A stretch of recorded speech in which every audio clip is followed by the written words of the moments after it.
For the next 7 days, I'm doing alternate day fasting. A diet so simple, all you have to do is flip a switch. Eat fast, eat fast. I actually spent a lot of time making this. But why would I eat nothing every other day? Well, for the last 4 weeks, I've been trying to gain muscle, and my weight is going up way too fast. So let's find out if alternate day fasting can help me lose some fat without losing my gains. We're just gonna flip this. Day 1. Welcome. If you've never heard of alternate day fasting, you eat one day, fast the next, and repeat. That's it. And that's the entire diet.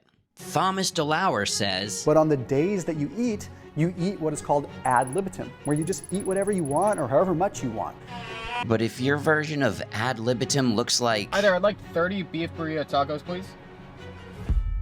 Maybe don't? I'm not looking for a license to binge eat junk food. But after 4 weeks of tracking every bite and the math still not adding up, I'm frustrated. Yeah, frustrated's the word. Fortunately, research shows alternate day fasting can cut calories by about 37% without having to track a single bite of food. That's what I'm looking for. Something simple. So, I've got 4 things that I need to do today. First, I need to eat mostly whole foods to make sure that my fasting days don't suck. Like these 6 eggs I ate for breakfast. Clean, simple, real food. Number 2, I need to take my starting weight. We're kicking this week off at 147.9 pounds, 58% water, 20.6% body fat, and 43.1% muscle. Wait, that's 121.7%.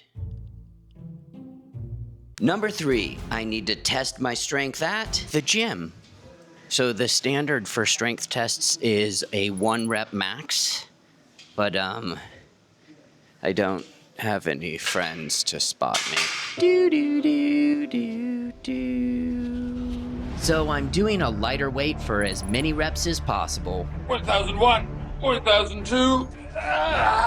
Mr. Burgundy. 15.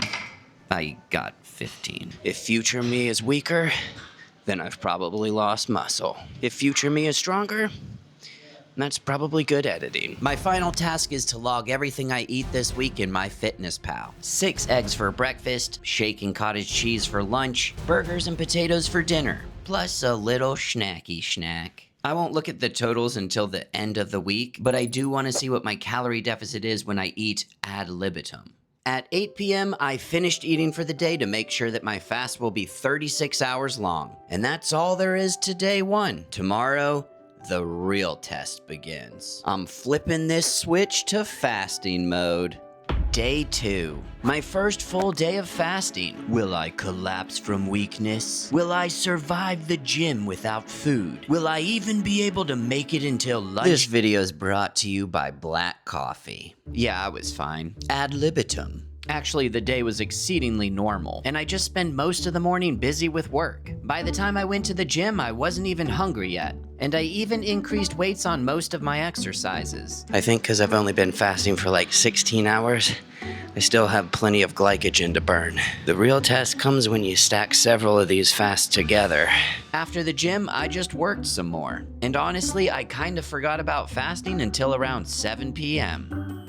Evenings are usually the hardest part of fasting for me. Usually because I don't have work to distract me. But knowing that I get to eat at 8 a.m. tomorrow morning makes it a lot easier.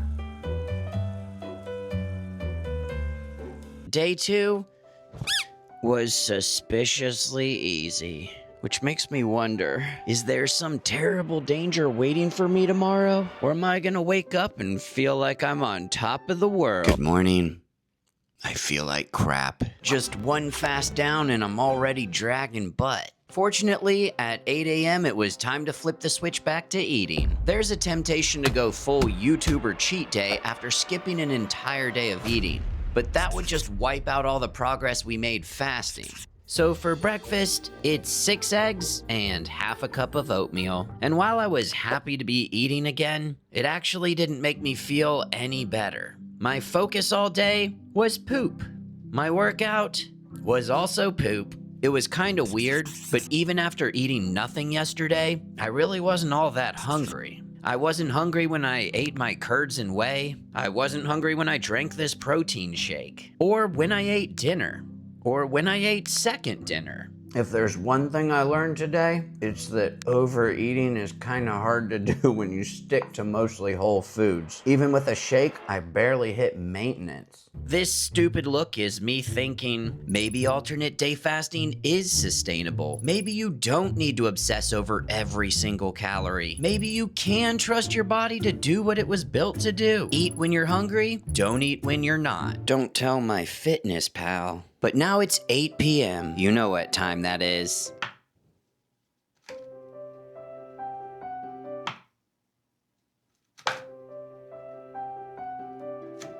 Fast number 2. Obviously, the fasting days are what create the calorie deficit, and that leads to weight loss. But some research shows that alternate day fasting can beat traditional dieting, perhaps because it's easier to eat normal every other day versus nibbling tiny portions every single day. Or maybe it's because I'm creating a huge calorie deficit by not eating every other day. But we won't know what my actual calorie deficit is until we crunch the numbers on day 7. One thing I'm doing on my fasting days is trying to hit the gym earlier, in hopes that working out closer to when I last ate will help with energy. Honestly, I think it's working. Yesterday I was eating and felt like trash. Today I'm fasting and I feel good. Makes sense if you don't think about it. But all this sunshine and rainbows faded away by the afternoon. I would lose focus with work and I would get pretty hungry. I decided to stay busy by mowing my church's lawn. Wow. But by the time I finished, I just felt more lightheaded and weak. I don't feel too great right now. Maybe I didn't eat enough yesterday. Or maybe I'm bouncing in and out of ketosis too much. Or maybe it's just the gasoline fumes. Wow. Nope, it was hunger. I'm starving. Yeah, so this second fast was way harder than the first. I just went to bed early, cause when I wake up, it's time to eat again. Day 5, yay! I'm at the gym. Already ate breakfast, and I'll give you 2 guesses as to what it was. Yeah, I ate eggs again. And I've got my protein shake for my workout. But I am a little bit worried about today's workout because it's leg day again. I know what you're thinking. There's no way he does legs. No, I do. And on day 3, it was rough. But I'm feeling better today, so let's go get her done. Yeah, today's workout felt great.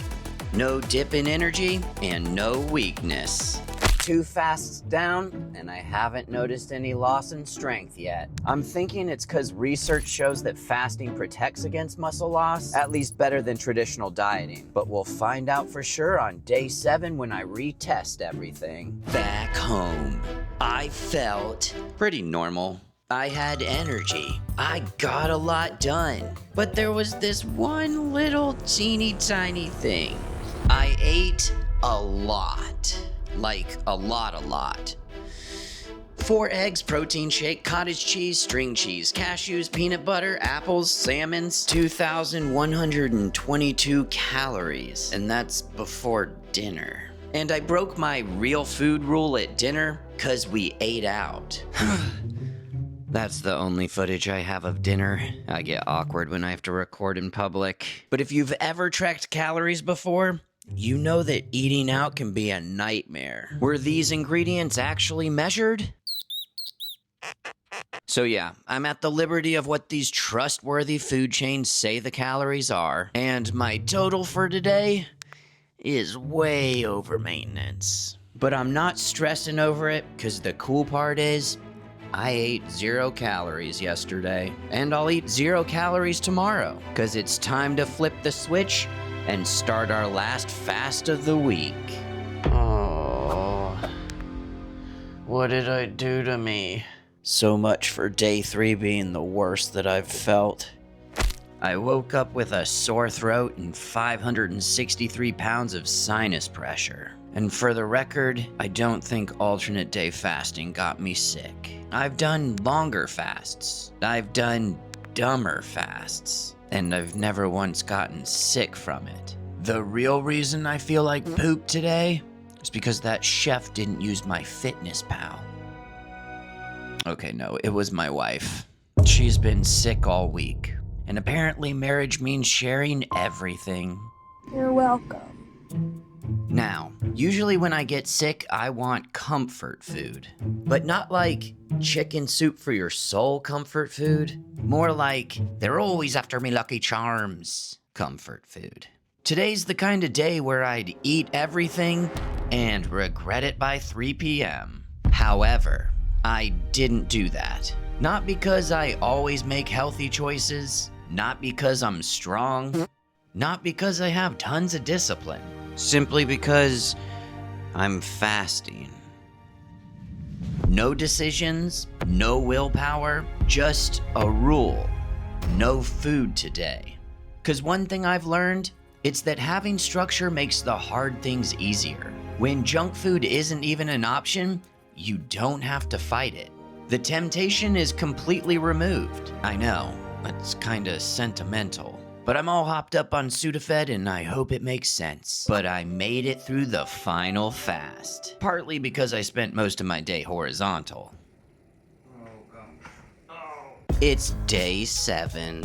I flipped the switch back to eat. I had my breakfast. So let's find out if I've lost fat, kept muscle, and if alternate day fasting is actually worth doing. Even though I ate ad libitum, I only averaged 1,453 calories per day over the last 6 days. And this is kind of crazy, but the research says that alternate day fasting leads to a 37% calorie deficit on average. Mine was 39.5%. That's pretty dang dong close. My final weigh-in shows I've lost 2.2 pounds, 1.4 pounds of fat, half a pound of muscle, and I guess the rest is water. But let's be honest, I don't trust those smart scales to measure muscle or fat, which is why it's time for our strength test. Cue the epic music. 1001, 1002. Mr. Burgundy.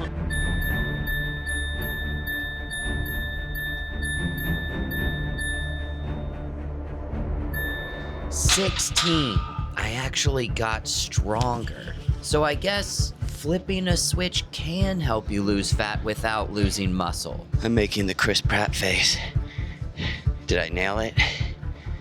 I nailed it.